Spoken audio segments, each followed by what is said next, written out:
underwhelmed. Hi everyone and welcome to Hit the Apex this week following the Singapore Grand Prix. It's the flyaway season once again in Formula 1 as we're counting down towards the end of the year, and the championship, if you still want to call it a championship as well, it took a big turn in the favour of Lewis Hamilton at the Singapore Grand Prix as well. We'll talk all about it. We've got Sandown to discuss as well for the Supercars Enduro Cup as well, and plenty other things around the world of motorsport this week. So yeah, Baden, we had the Singapore Grand Prix on the weekend. It promised so much but delivered so little, and in the end Lewis Hamilton back-to-back wins in Singapore, back-to-back wins going back to Monza, and he was peerless, and now he's got a 40-point lead in the championship. Suffice to say, I've already purged it from the memory bank there, and the balloon's been pricked almost 12 months to the day from last year for Ferrari. Those wheels have really just come off spectacularly, you could say, since Vettel's real brain fade at Germany. And you look at those stats now, Hamilton, 4 of the past 5 Grands Prix victorious. It's pretty almost impossible to see him throwing this one away. He's made so few mistakes to Vettel, so he's really got to hope for some sort of reliability issue, and that's really difficult to see on the basis of what we've seen really since Austria. That's the one and only time Mercedes has looked like they've been vulnerable, and ever since then Hamilton's just gone from strength to strength. Yeah, strength to strength, and capitalising on where Ferrari are not making inroads. I mean, we've said for a while now they've got the fastest car, but then this time in Singapore we didn't even see that, and Singapore's a circuit that typically has favoured Ferrari over Mercedes, and Mercedes ironing out those deficiencies they've had over the past few years. And I guess what was the season-defining moment from the weekend was the pole lap that Hamilton took to reach pole position. It was 0.6 quicker than Sebastian Vettel, who ended up third in qualifying, which we wouldn't have said coming into the weekend, and in a dry session too. So that was probably the most telling part of it. And Seb's weekend just didn't really go anywhere after that crash that he had on Friday practice. So I guess the time he lost from that can be attributed to the fact that, he was really nowhere. But to have the gap out to 40 points now, it's just, how do you see Seb clawing it back? That's going to be a big talking point moving forwards. Between that and maybe, not paranoia, you could say, but a little bit of doubt perhaps between Vettel and pit wall. He's always questioning the decisions, and you can see the way they placed him out in the traffic in qualifying, whereas Mercedes were meticulous with Hamilton and he did the rest for Vettel. It doesn't take much of it to go against the grain, and he just seems to fall right off the pack. And you can't say he did a lot wrong on race day. He had a very, very close call there to end up in second, but it didn't work out with the attempted undercut there. And that's just another case where Ferrari, again, way too soon, instead of letting the cards play themselves out, they take matters into their own hands, whereas in the past it seemed to almost be a disaster to say that, they're just going for something and hoping for the best. Now they're just almost scared into the state of just saying, we've got to do this now, otherwise what's going to happen 10 laps down the track? And it's not with Mercedes. Hamilton's so clinical that they're just giving it to him on a string. Well, yeah, they're lacking that confidence, it seems, with the strategy. And Vettel blasted past Verstappen on the first lap, which was, we thought that here we go, he's going to be in the fight here. But then, as you say, that failed attempt at an undercut for not the first time this season, and it happened in Monza as well, if you remember. And that's what pretty much ruined the race for him, and then stuck in third. It was a processional 1, 2 and 3, and the only time there was a bit of trouble at the front was when there was lapped cars getting in the way. But then Verstappen finished a daylight second as well, ahead of Vettel. So the fact that the Red Bull was quicker as well on the day in race trim than the Ferrari just spoke volumes to where they were this weekend. They were just nowhere. Yeah, it makes really a mockery of the entire form guide, when in years gone by Mercedes were looking pretty much unbeatable at every race. We thought probably up till mid-season that Ferrari had overturned that, but you go now and you can't come into any weekend and say, Ferrari's looking good after Friday, so they're the team to beat. Mercedes seems to have really found that the mojo again to be able to develop cars on the fly. And again for Hamilton, he just needs a sniff of that momentum, and he takes it to that next level. Whereas as Vettel, he seems at this stage again, just the doubts creep in, and it just inhibits the entire team. Yeah, you thought it would have got better after Monza, but no. And given that this was Ferrari's track or whatever, and they've lost here, it is pretty. You got to look towards the future a bit skeptically now, and to see how can Seb overturn a 40-point deficit now. Christian Horner pointed out after the race, when talking about it, that in 2012, for example, Seb had a 42-point deficit to championship leader Fernando Alonso after the Singapore Grand Prix, and within 5 races he was able to turn that around. So could that be an indicator if Seb can find the form that he had in 2012, for example? I mean, he won 4 consecutive races to be able to do that, and the best since then, ever since he's come to Ferrari, he's only ever strung together 2 consecutive wins. So could he perhaps go on a run like that? I mean, circuits like Russia, we've got Japan coming up, and then Texas, which has been a fortress of Mercedes and Lewis Hamilton in the past as well. He's going to have to win at these venues, and I think Suzuka could be, and also Russia could be circuits that suit Ferrari, but it's just about stringing together the whole weekend and getting the strategy right again. Notwithstanding that Ferrari weren't in the position Mercedes this season and the previous 4, where they're pretty much the ones to beat on any given weekend, when they mightn't have the all-out best package. When it comes to execution, they leave nothing unturned, and you can see that Ferrari back in those days, Alonso was pulling off some Machiavellian stunts to get himself just to be in that contention for the finale. So it's really wishful thinking to say that Vettel's going to be able to just go and bang out 4 or 5 victories and Hamilton might be pinching minor placings. I think at this stage it'll be maybe even if anything, but Hamilton's got such a lead there that it's too late, too far gone. Too far gone, yeah. So, but we'll wait and see. I mean, there's still however many races remaining, so we can't really just give up and let's pack the bags right now and just stop caring about it. So elsewhere in the race, though, we had chaos on the first lap. It was only one safety car that came out, and that was because Checo Perez ended up shunting his teammate into the wall after turn 3. So Esteban Ocon's life just goes from bad to worse, not finishing the Singapore Grand Prix. And Perez, I guess, a bit aggressive during this race. He was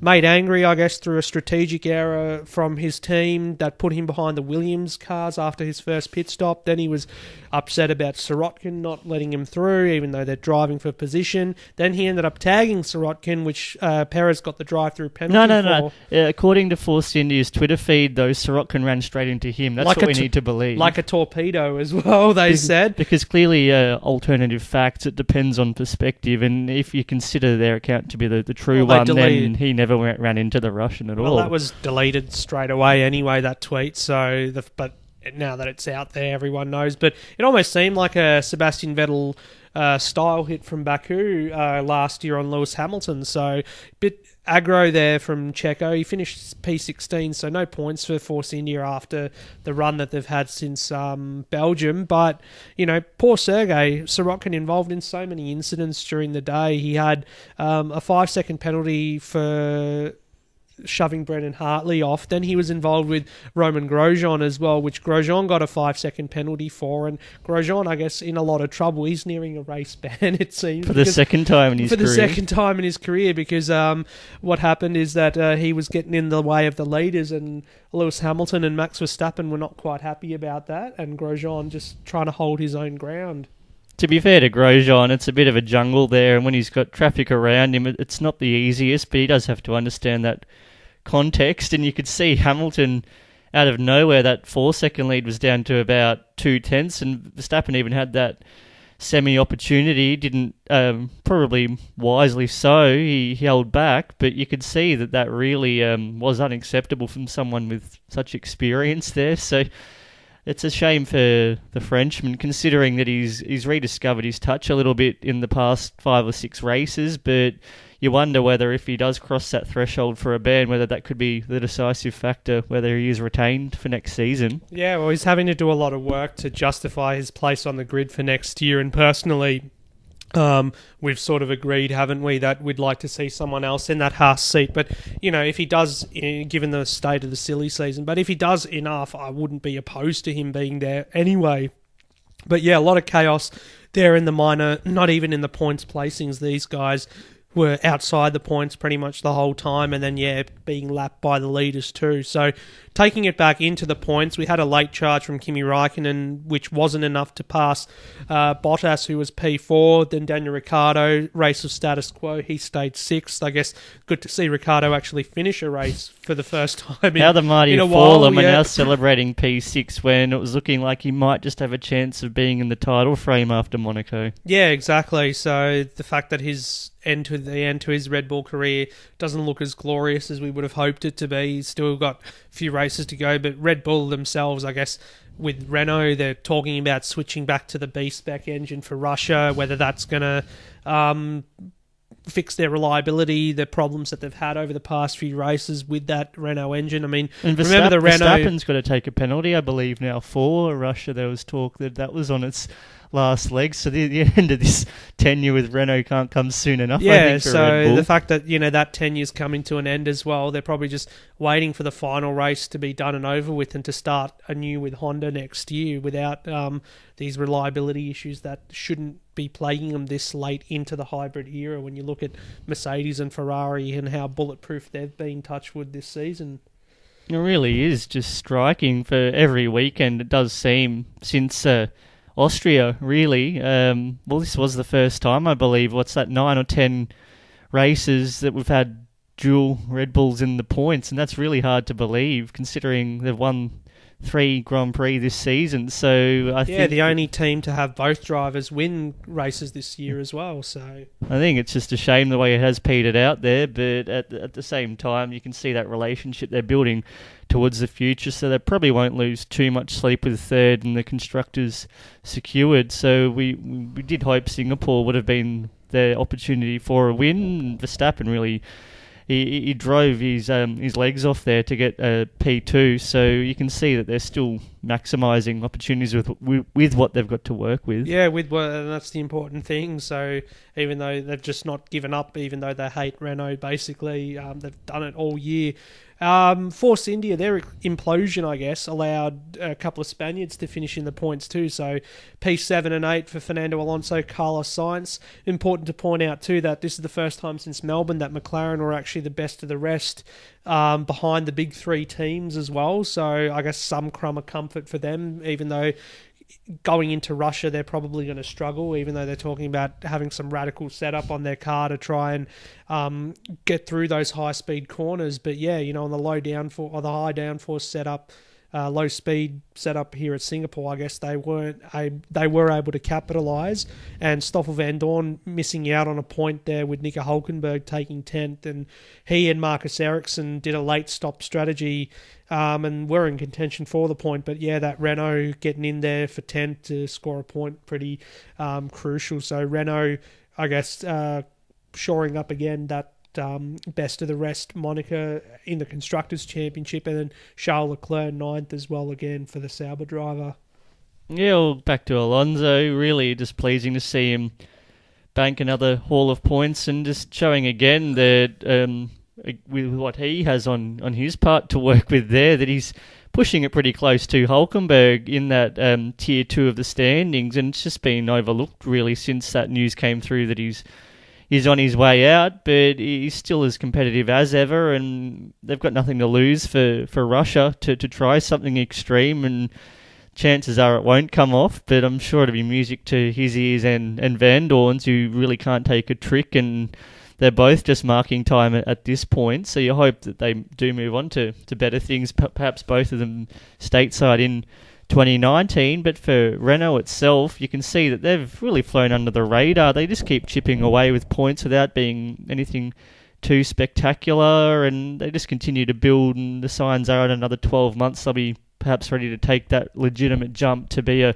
top 3 contender. Well, yeah, going back to that, it was interesting watching the Daniel Ricciardo interview with Sky Sports over the weekend on the coverage, and Ricciardo saying 2020 seems to be the year that they're going to take that leap into podiums even. So that's pretty bold stuff coming out of him to think that next year that the likelihood of a podium is probably going to be, on the off chance that given circumstances like a crazy race of Baku or a Brazil for it to happen. So, tempering his expectations. So is 2020 really the year that we can expect Renault to be regularly on the podium, perhaps in contention for a win? But I'd like to be surprised. I'd like to see Renault make huge gains over the off-season if it's possible, and for them to be in contention come next season for podiums. Nice to be surprised, but you don't want to set that bar too high. And for Ricciardo, he knows what he's getting himself into there. So 12 months, it's probably not going to be anything greatly of a step down on what Red Bull will achieve with Honda. They'll be feeling their own way in. So he's prepared to wear that. And again, he extracts the maximum out of what he's got there. So if anyone can pull it off, if Hulkenberg can't, then I'm sure that if an opportunity's there, Ricciardo will be able to at least get a minor placing at some point next season. Yeah, exactly. So that'll be worth looking forward to next year. But while we're still on this year, just coming out of Singapore, 40 points now in the championship. A lot needs to be done, I guess, from Ferrari and Vettel's side. It's I guess you wouldn't want to rule them out this early, but yeah, it looks like, Mercedes don't have to do a lot more to claim a fifth title for Lewis Hamilton, but, it's all for Ferrari to play for at this stage. Yeah, the next doubleheader, Russia and Japan, if that lead hasn't come down, much less stabilised, then it's almost lights out completely, just from the momentum of, you could say, getting some sort of consistency there. The way that they've floundered race to race, no real purpose or direction. I think that Hamilton at this stage just has to be nearabouts, and we saw on the weekend that didn't even have to get to that point on race day. He just strategic calls and Vettel making those errors earlier in the weekend, and really from there he again takes it to another level, and that's when he's probably in that equation, you could say, Hamilton as best driver of all time. He really enters that air, not all the time, but when he does, it's quite scary to witness, and Vettel just doesn't seem to be able to channel it often enough when he really needs to. Well, this is the thing about Vettel, is that we saw him waltz to 4 titles consecutively. Yeah, he had the best car as well, but all those other things about making errors and mistakes, we didn't see that in that time at Red Bull. Very rarely we saw him make mistakes. I think 2010 was probably the season where he made the most mistakes en route to that first title, and you even said that if he hadn't made those mistakes, he probably would have won that title with races to spare, instead of winning it in the last race and being an outsider to it in 2010. So yeah, what's changed, I wonder? Is it because of the team mentality? Were Red Bull more polished than Ferrari? I mean, I wouldn't be opposed to saying that or agreeing with that statement, that yeah, perhaps Ferrari just are not as polished as a Mercedes or a Red Bull when it comes to that sort of thing. All that talk of Vettel having to dictate the strategies from the cockpit, it's hard to know really what to believe. You'd think after this time you'd have confidence, whether it's a matter of him having doubts or Ferrari legitimately disappointing Vettel and Vettel just knowing better. But it's something that, if they really want to take this seriously after what they learned last season, back to the drawing board, because it really looks like it's, again, too late to salvage 2018. Yeah, exactly. So they're going to have to really work over the next few races, and as you say, I didn't even realise it was a doubleheader coming up again, so that doubleheader is going to be really crucial, Russia, Japan. So before we leave Singapore altogether, drivers of the day, I guess, hard to ignore Max Verstappen on this one. He did a really good job to finish second, and I guess ever since you look back at his season narrative and how it started off with the criticism about his driving style and how he was just crashing out, and just, we thought, is he really mature? And then ever since he won in Austria, that, he's been a lot more calmer and a bit more composed, and he's had more podiums and everything. I guess he hasn't had the ill fortune of unreliability on his side like his teammates, so it just beg to wonder whether if Ricciardo had been reliable all this time, where would he be in this equation too? But yeah, between the circumstances, you could say, since Ricciardo announced he's on his way out, you can see that Red Bull has squarely put its focus on to Verstappen. You can't really say that's the reason why Ricciardo's continued to flounder when reliability keeps reliability rearing. is the thing. That's why I'm saying if he hadn't had those reliability issues, it'd be interesting to see whereabouts he would be against Verstappen. Nevertheless, you feel that Verstappen's probably got the raw edge in terms of pace on him now, and that maturity which has come since that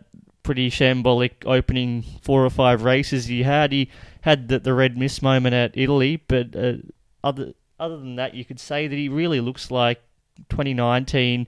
Who knows where they'll be with Honda, but he seems to be now in a position where the team can form a championship bid behind him without thinking that he's going to go and bin into turn 1 trying to go for a move on the 4th lap when he's got an entire race there to bide his time. I think at this point he's able to play that long game, and he seems to acknowledge that, so it's pleasing to see his development. Yeah, if he can continue doing that, then as you say, they can really get behind him as far as the championship's concerned as well. So we'll move it on into the digest, and while we're still talking about Singapore, I guess, Toto Wolff came out after the race and said that the win for Hamilton, I guess, in Singapore should silence his critics, talking in particular about Hamilton's lifestyle and the fact that over the past few weeks since Monza, he's been a bit of a busybody, going to Shanghai, to New York for a fashion show, and also to launch his own his own label with Tommy Hilfiger as well. So the fact that doing all those things and still coming to racetracks and winning Grand Prix convincingly, and not on a whim either, with some fierce competition from the Ferraris, it just seems that Hamilton is in a really good place, and that's where he's at his most dangerous, you could say. At this point, and stretching back to 12 months ago when he skipped that F1 Live event for some sort of party in Greece, you can't argue that as long as that balance is in check and he's 100% switched on to race mode when he's at the circuit, that he can do as he pleases, and it seems as though that's really enhanced him from where he was a few years ago, particularly when it was with Nico Rosberg and we had all that instability and the paranoia which seemed to creep in. He's probably changed a few things up and really developed that interest in the fashion alongside the music scene, and as a result now he seems like he's able to have that off switch when he's away, and then he comes to the circuit and everyone says, where's he going to be at? And maybe a few times earlier this year he was a bit doubtful, you could say, but again, once he gets to that stage where he can see the lure and the light growing closer, then he just hits that switch and he takes his game up another 10 or 20% and no one else can go with him. So I think that there's no reason for that to anytime soon be called into question again. Exactly, so we can put that debate firmly to bed and everything, and now, on the cusp, I guess, of a 5th world title as well. So he's going to equal the great Juan Manuel Fangio and then be 2 titles away from Michael Schumacher as well. So, and all whilst being basically a celebrity as well. He certainly reinvented the wheel, you could say, there in terms of F1, in terms of what it's seen as from the outside. Lifestyle-wise, since Senna again, there's always been that parallel, and even Michael Schumacher didn't draw this kind of publicity, so down the track you can see Hamilton's going to be remembered for generations to come, not just for what he does in F1, he's certainly transcending those barriers now with his interest outside of the cockpit. Yeah, exactly, and we were talking before about LeBron James about to star in a sequel to Space Jam. How long before Lewis Hamilton will be the star of his own movie as well, so of a Hollywood film? That'd be hilarious.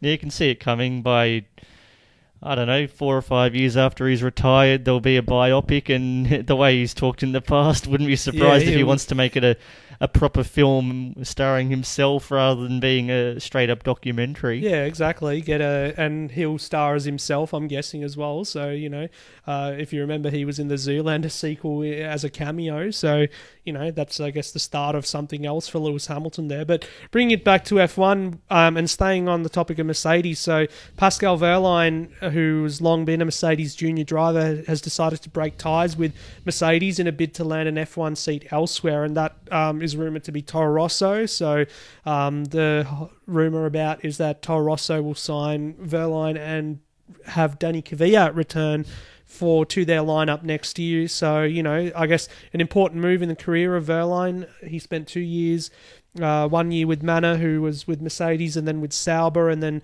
was unable to find a drive for this year, went back to DTM with Mercedes, and then DTM, they're quitting at the end of this season. So, I guess it was a dead end really for Wehrlein being associated with Mercedes. It's a shame that Ocon hasn't come to that conclusion. Otherwise, he could have been the one with this seat. And you have to say, on the balance of what you saw when were they teammates for half a season? Were they 2016? Am I right in saying? Yeah, at the Manor seat. And you can see that Ocon stepped straight in mid-year there from Belgium and seemed to be superior. So on that basis, both as the juniors at Mercedes, you have more faith in Ocon, and based on what he's shown this season in trying circumstances, there, as much as it's hard to walk away from that backing, if he was bold enough to make that own decision, then he would be probably the number one candidate for that seat instead of Wehrlein. Yeah, exactly, and it just opens up the freedom as well to other seats too. We heard Zach Brown from McLaren say that if Ocon didn't have that Mercedes backing, then they would have picked him definitely over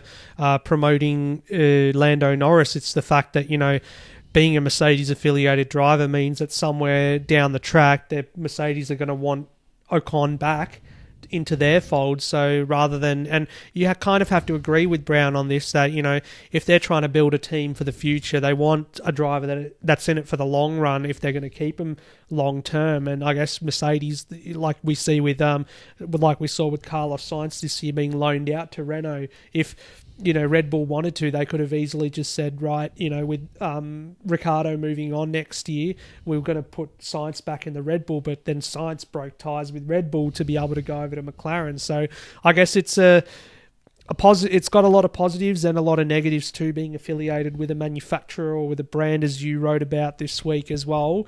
And at the moment, we're seeing a lot of the negatives come out because of it.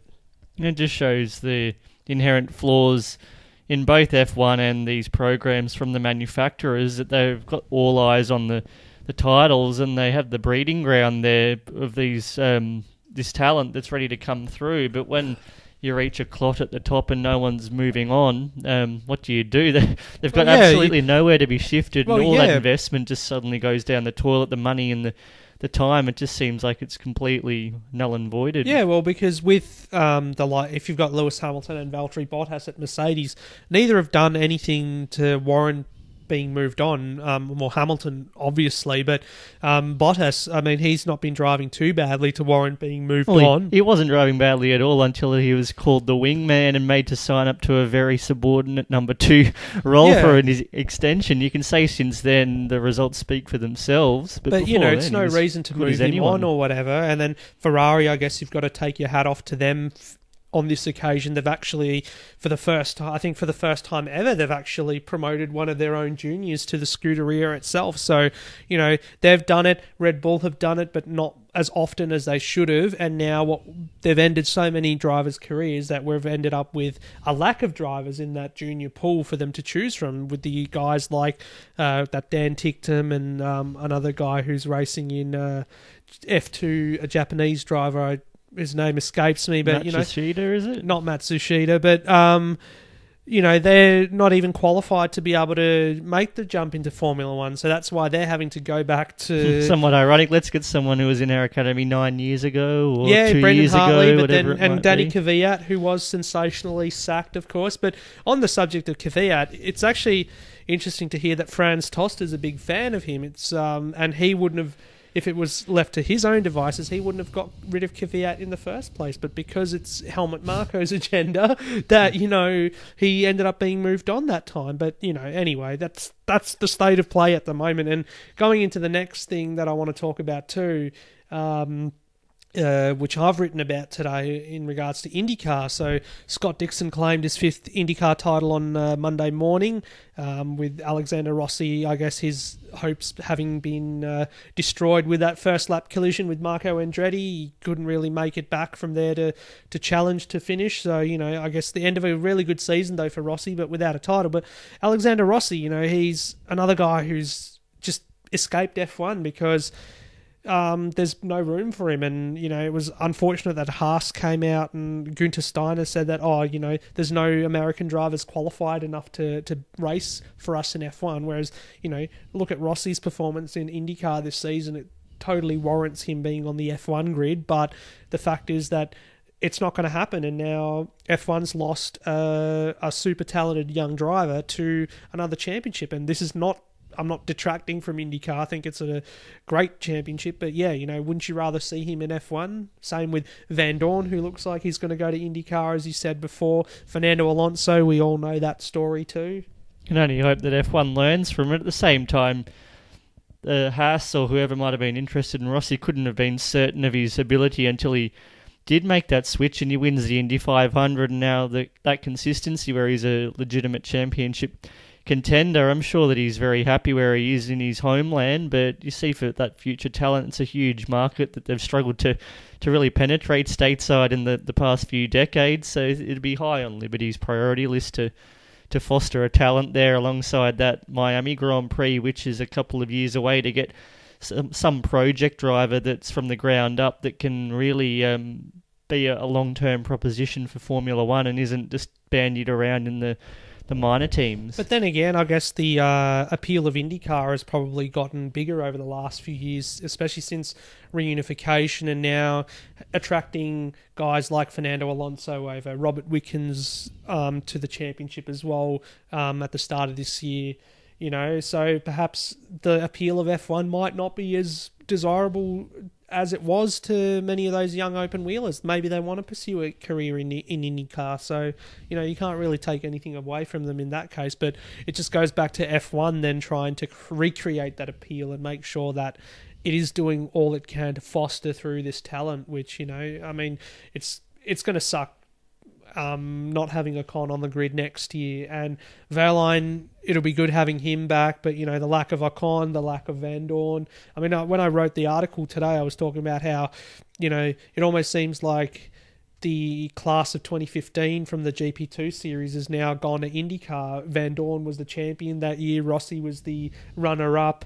You had Pierre Gasly that year. He's now going to be with Red Bull. Sergei Sirotkin was there that year as well. So, what is the point of GP2 then if these guys aren't, like, I guess Leclerc and Gasly, is people you can say, yeah, they're with top teams now or will be next year, but it almost seems like it keeps skipping a year or two before we get that happen.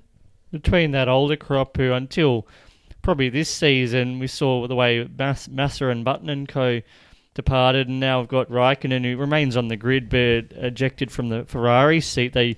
The next crop get the opportunities, but by and large it's maybe 2 to 3 at most out of the 20 or so, and of which probably half of them are worthy of at least a chance in F1 just to see what they're made of. And then if you are the champion, then you're automatically booted out of that. You can't defend your title in F2, and you have to go and find an alternate seat, and suddenly you fall right off the map. It's really one that they've got to solve, whether it's that third car notion or something that involves them a lot more directly with a more immediate future in F1. Otherwise, again, it comes back to that development idea from the manufacturers themselves that it's a path to nowhere despite the talent they might have. Exactly. So, we're going to wait and see what happens with those remaining seats on the grid. Williams, I'd like the idea of having Ocon and Russell together at Williams. I don't know why more people aren't talking about it. Maybe it's because the fact that Sirotkin and his Russian investors bring a lot of money and the Williams need that money. But then again, Stroll, in leaving Williams, will be having to pay out a huge sum to them as well. So,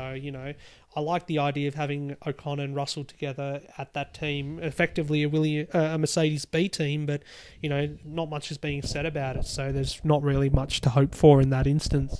Bit of an impasse there. They really need to, again, assess it for 2021 and make sure that there are alignments whilst these independents can retain some autonomy, that it makes it sustainable for them in a way that they're not having to just go to the highest bidder. They've got the best drivers there, and they're suitably recompensed via those engine gearbox agreements, whatever it might be, as an incentive to make them legitimately competitive, so they're not just in it as some sort of feeder team to a big manufacturer. For Williams in particular, it wouldn't be nice to have them just there purely as a feeder team, but to be able to foster someone like Ocon there, he's a super talented driver. I'm sure he'll get results for the team too, and ultimately results is what they need and to drive the development forward too. So, that's basically it. Yeah, vicious cycle until they sort that one out. It's going to be rinse and repeat. It's sad that they haven't really quite learned over the past decade, and it's crept in more and more so to the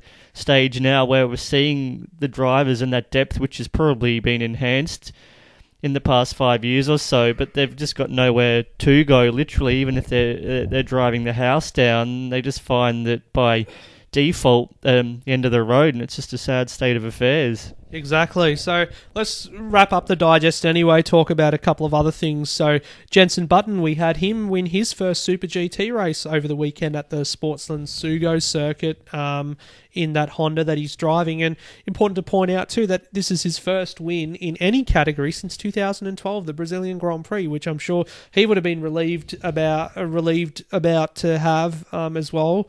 And given that he's had such a tough tenure for the last few years with McLaren in F1 and how his career ended basically with no further success to add to that 2009 title and the win tally that ended come the Brazilian Grand Prix in 2012. I'm sure he would have been relieved to have that, and it's good to see him out and about in the world, doing Super GT and also World Endurance Championship in LMP1 with the SMP team. Just seems to genuinely enjoy his life again, and Alonso's already had a slice of that. He's had more immediate success from his part-time forays, whether it's to WEC or IndyCar, and he's got the hint pretty quickly that there's greener pastures there. You can only hang around for so long, and you can't blame them at this point because they've both been patient, and for McLaren, they've got to be just almost looking on enviously at these drivers. Obviously happy for them that they've been able to at least rediscover their success, but they'll be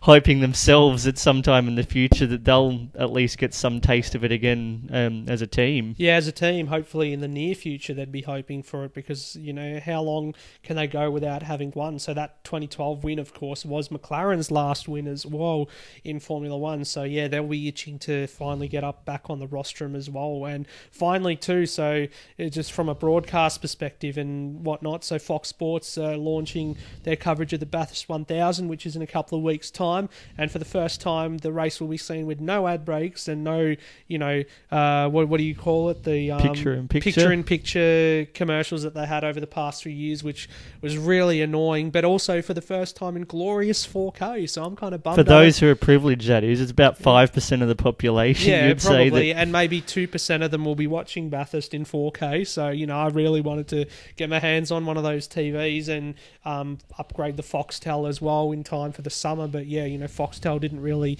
make it easy for me to try and even make inquiries about upgrading. Sell your liver on the black market and you're talking. Yeah, sell your liver on the black market, then also try and, figure out what they're trying to upsell you something you don't want, blah blah blah. Anyway, that's my little gripe about Foxtel over for the moment, but yeah, it'll still be really good not being able to have ads in the coverage as well. It's going to make it harder to go for toilet breaks as well, I'm sure, during the... It's a good problem to have, though. Good problem to have, though. Yes, I can't wait. Hopefully the weather's like it is today, sun shining, we'll be sitting indoors, beers on the couch, and Bathurst. It's what it's all about. And sounding a bit like a certain Mark Robinson now, just getting rabid, frothing away. Oh, I like it, Jared. It's great.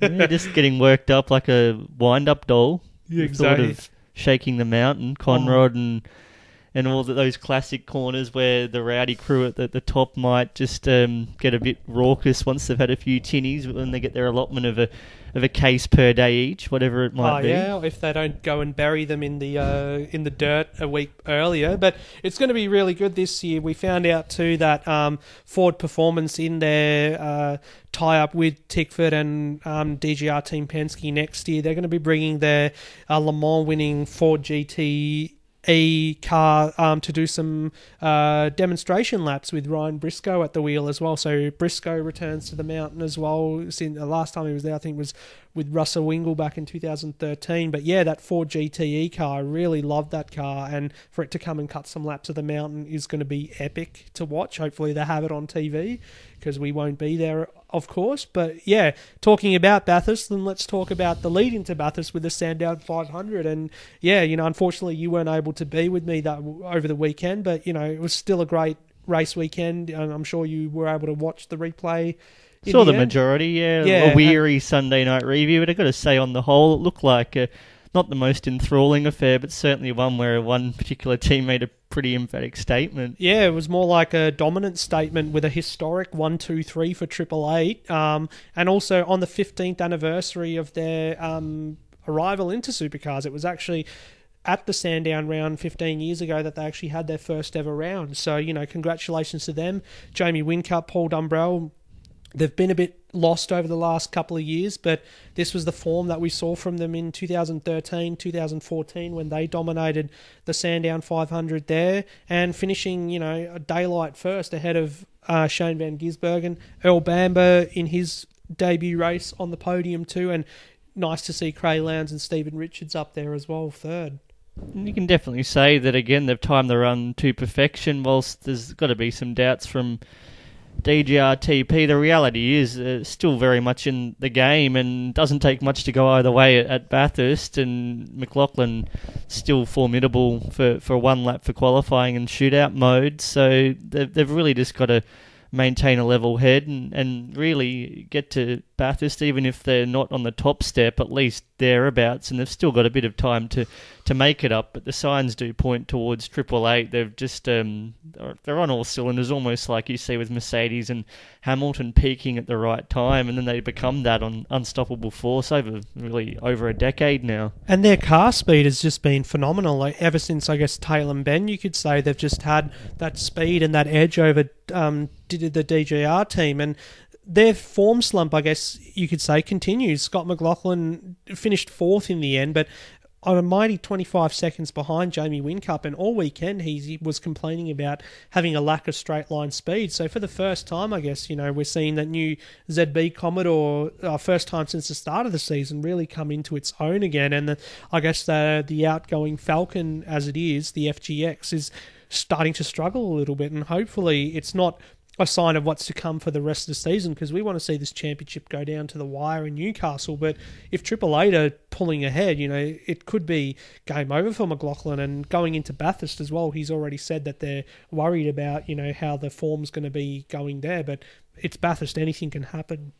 Probably regardless of how the rest of that season transpires, the shift to the Mustang can't come soon enough, and you do wonder whether their attention's been diverted almost too much from the title bid towards that development, and they've got to draw that line where they've still, obviously, when the Enduros come around, that takes precedence, but you do wonder if next season is suddenly the first consideration, and perhaps it's just become at the detriment of a package there that's been around for quite a few years, and you do wonder whether it's just run out of steam a bit too soon to hang on for a title. Yeah, certainly hope not in that case, but Bathurst will be more telling, but given the unpredictability of that race, it's Friday, Saturday doesn't really count. It's about who's on top on Thursday, and if they can, as long as they can hang in there and be there at the end of the race and score the points, that's going to be the crucial thing for the championship as well. So another talking point was Retro Round, and I guess,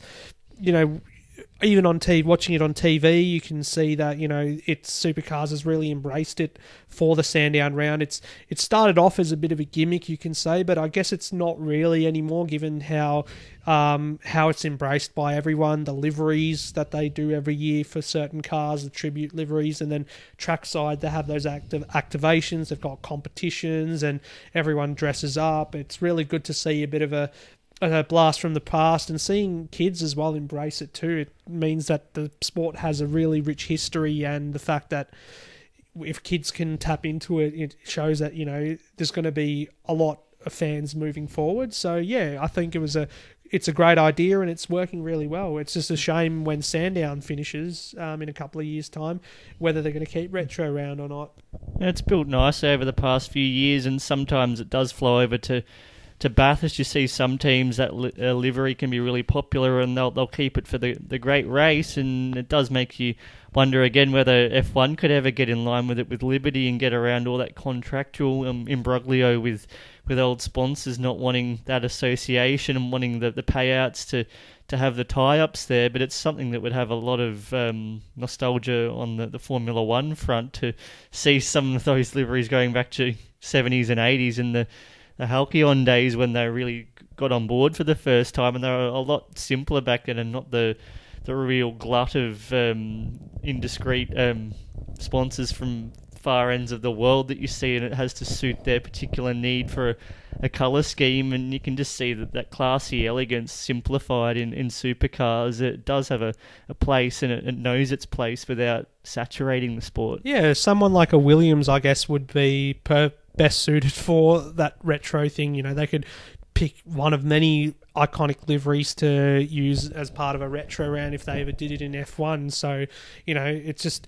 yeah, it's there, you know, who knows whether they'll do it or not, but I'm sure a lot of people will probably criticise it and say that, yeah, it's a bit of a gimmick, you know, that it shouldn't be really thought of for F1 as well, but yeah, you know, we'll just wait and see, but it was great for Sandown and for supercars anyway, and I guess just the laid-back attitude of supercars in general, probably it suits it. So, you know, whereas F1 a bit more uptight, you could say, with all that, and certain parties are not probably as accustomed to that sort of thing anyway. So, Work in progress. Work in progress.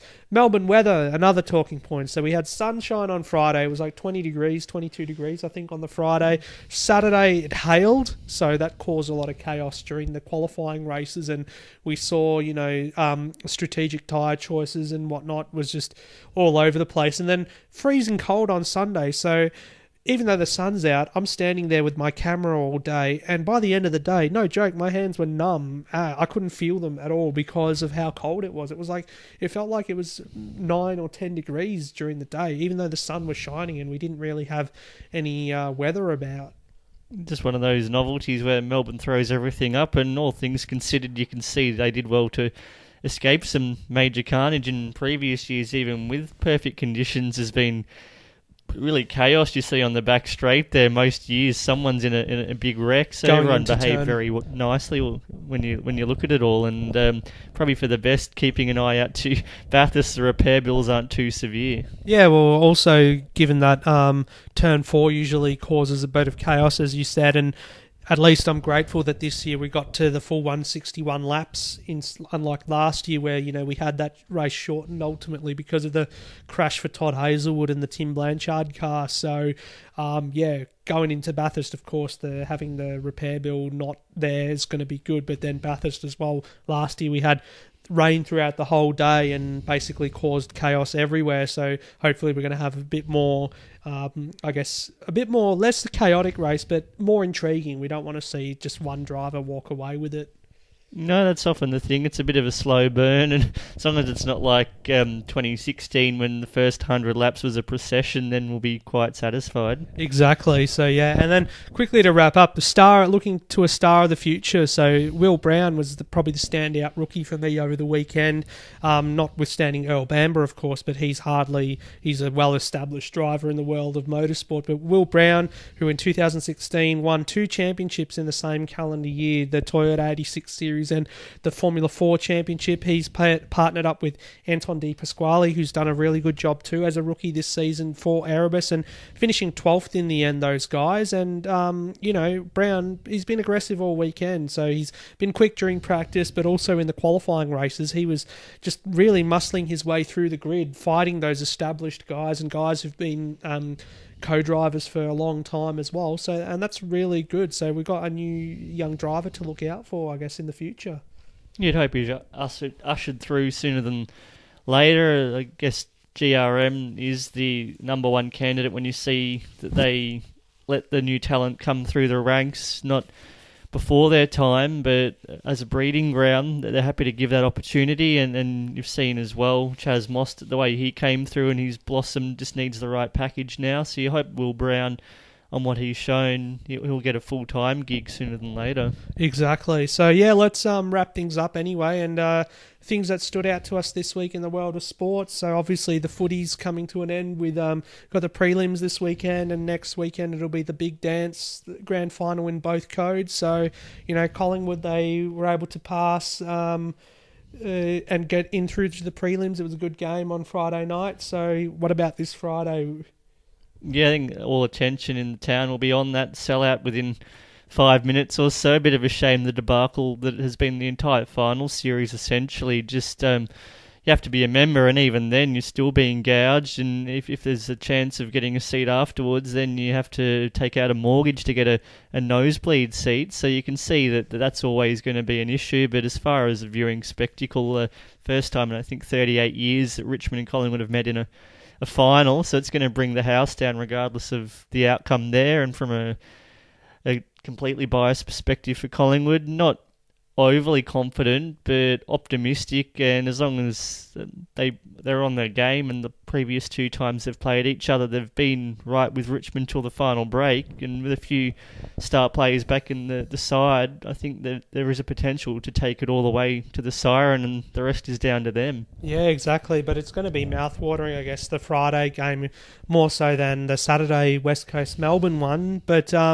with the NRL as well, Friday, Melbourne versus Cronulla, that's going to be a big game too, given that those 2 teams have a genuine hate rivalry going on as well. So, that'll be good to have both those games going on in the background. Billy Slater's final game on home turf. As well, final game for Billy in Melbourne, so there'll be a lot riding on it, and could be either the final game for Billy Slater or Luke Lewis as well, who is retiring at the end of the season for Cronulla. So, let's, I guess, before we wrap things up, do some predictions here. So across both codes. So starting with the AFL, who do we think will make it through this week? Oh, put us on the spot now. Not wanting to jinx it either way. I think being realistic, it'll be Richmond and West Coast, the 2 upper home notional teams will get the job done. But wishfully thinking, Collingwood and Melbourne, that would be something to salivate over. And then NRL, Melbourne again against... You'd like to think the Rabbitohs are there. That'd be a great grand final. Mm-hmm. Even though the fact if you had, say, the Roosters there just for Cooper Cronk against his old mate or his old mates across the board with Melbourne, that would also be very intriguing. Yeah, there's a lot of good narratives to think out of there. And I'm thinking more so, even though West Coast have been pretty strong in this back part of the season, I think for some reason Melbourne might get the job done, given that there's probably a lot more emotion riding there for them. And then I think Richmond might be just that touch better than Collingwood, but I'd like to be proved wrong in any aspect. And I think Melbourne will overcome Cronulla. Cronulla, with their injury woes at the moment, could be a bit underdone. Melbourne, of course, have had the week off too.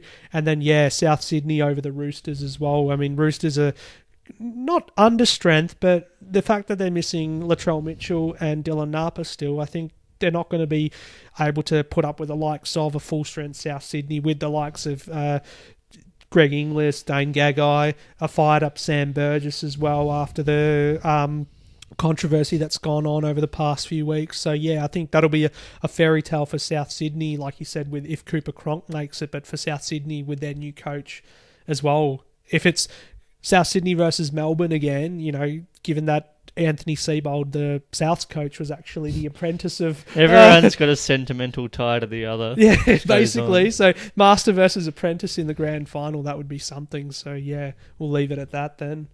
I think either way, even with vested interests aside, as long as there's a good spectacle and they're not over at half time, that's all you can ask for from finals, and it doesn't really matter who you support. It's all getting immersed in the occasion, and it's always a showstopper regardless, and probably more so than the grand final from a complete passionate perspective. It's where everything seems to be left out there, and grand finals one way or another half the time end up being one-sided affairs. So this weekend, 4 exhilarating games in the next 48 hours or so. Exactly, so we really look forward to it, but other than that, we'll be back next week to preview the Russian Grand Prix and hopefully 2 cracking grand finals, and that's about it for today. So thanks for joining us, and we'll see you guys next time. Till then.